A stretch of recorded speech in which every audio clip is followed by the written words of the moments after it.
Yo, welcome back to the channel. Kamusta po sa inyong lahat? There's a new rumor floating around about Hiyuki and it changes how people might look at her entirely. This comes from a known leaker in the community, but just to be clear, this is still third-party information. Nothing here is officially confirmed yet, so don't treat this as final. Think of it as an early warning rather than a conclusion. Now, according to the information going around, Hiyuki's drip marketing visuals weren't just for aesthetics. They apparently hint at her core mechanics. The keywords tied to her include a divine sword, a divine tree, bow and arrow, foresight, a leaping sword aura, and then one word that stands out way more than it should. And that word is parry, a word that is doing a lot of heavy lifting right now because on paper, parrying sounds cool. It always does. It's flashy, it feels skillful, and when it works, it makes you look like you actually know what you're doing. But the reality is a lot less glamorous for most players. Parrying isn't just dodging. It's not something you casually do while half paying attention. It's a timed response that requires precision, consistency, and most importantly, a stable internet connection. You're not just avoiding damage, you're reacting in a very specific window and turning defense into offense. And that's where the concern starts creeping in. Because if Hiyuki's kit is built around parrying, not just as a bonus but as a requirement, then suddenly she's not a character everyone can use effectively. She becomes a character that asks something very specific from the player. And let's be honest for a second, not everyone is built for that kind of gameplay.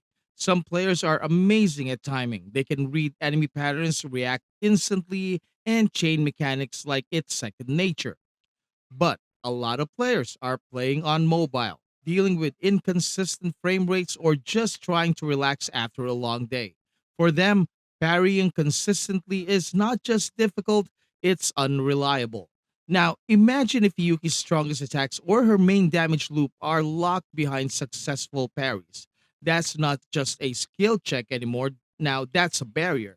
And when a character's value depends on whether you can pass that barrier, it creates a divide.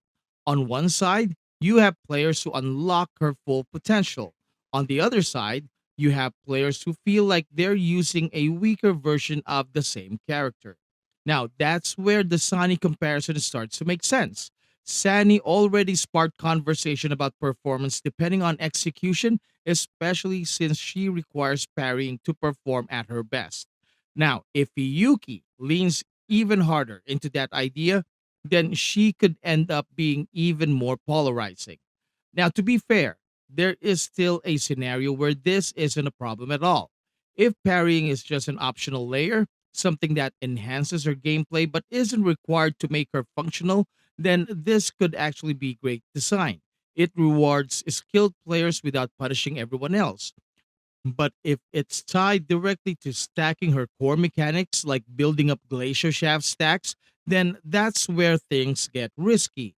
Only high practice players like Danjin mains can fully reap the rewards of this combat tech, and Hiyuki might end up bricking some accounts. Because at that point, you're not just choosing to parry, you're forced to.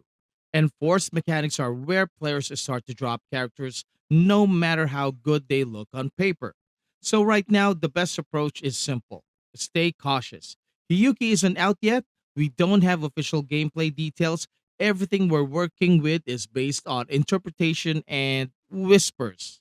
But at the same time, these early signs are exactly what players should be paying attention to.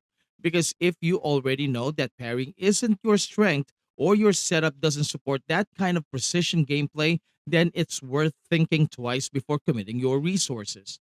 Not every character is designed for every player, and that's okay.